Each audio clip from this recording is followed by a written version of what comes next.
Hey everyone, today I'm diving into something pretty intense, the Torres Ponzi scheme case.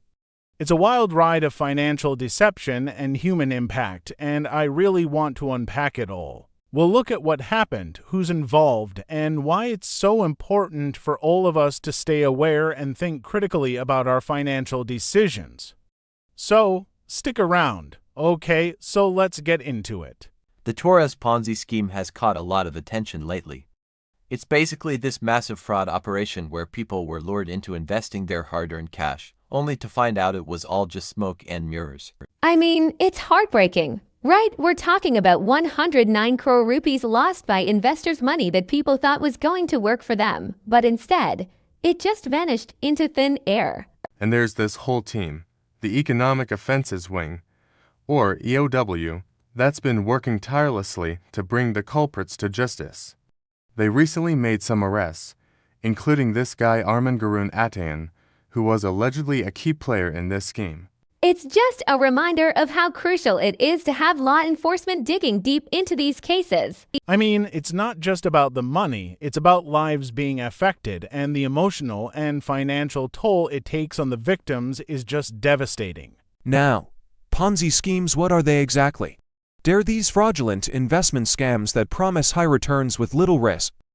They rely on a continuous influx of new investors to pay returns to earlier investors. It's a classic con that preys on trust, and honestly, it's so easy to get caught up in the allure of quick cash.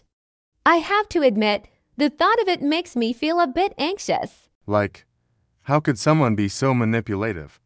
The emotional impact on the victims is staggering. Imagine putting your savings into something you believed in, only to have that trust betrayed. It's infuriating and, honestly, just heartbreaking. I can't even begin to fathom the stress and anxiety these people must have felt. It's like a punch to the gut, and I find myself feeling really angry about it. We need to learn from this, you know. When it comes to the arrest process, it's not just about catching the bad guys. It's about sending a message that these kinds of scams won't be tolerated. The EO employs some serious tactics to apprehend suspects, and it's vital for them to conduct thorough investigations. It's reassuring to know that there are people out there working to keep us safe from these fraudulent schemes. But here's the kicker: we all have a role to play in preventing fraud. It's so important to be vigilant and skeptical about investment opportunities. If something sounds too good to be true, it probably is. I've learned that the hard way, and it's a lesson I think we all need to internalize.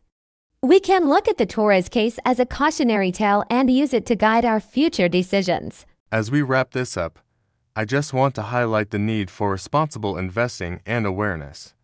We can't let ourselves be blinded by greed or the promise of quick returns. We have to stay informed and support one another in making smart financial choices.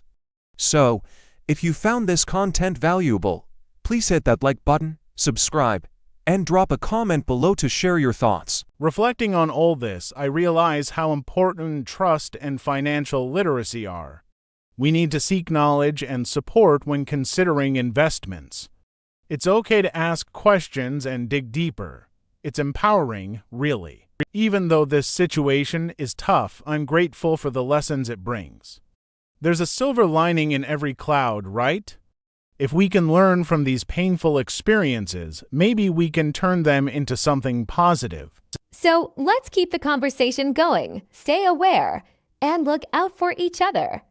Thanks for tuning in, and remember, knowledge is power.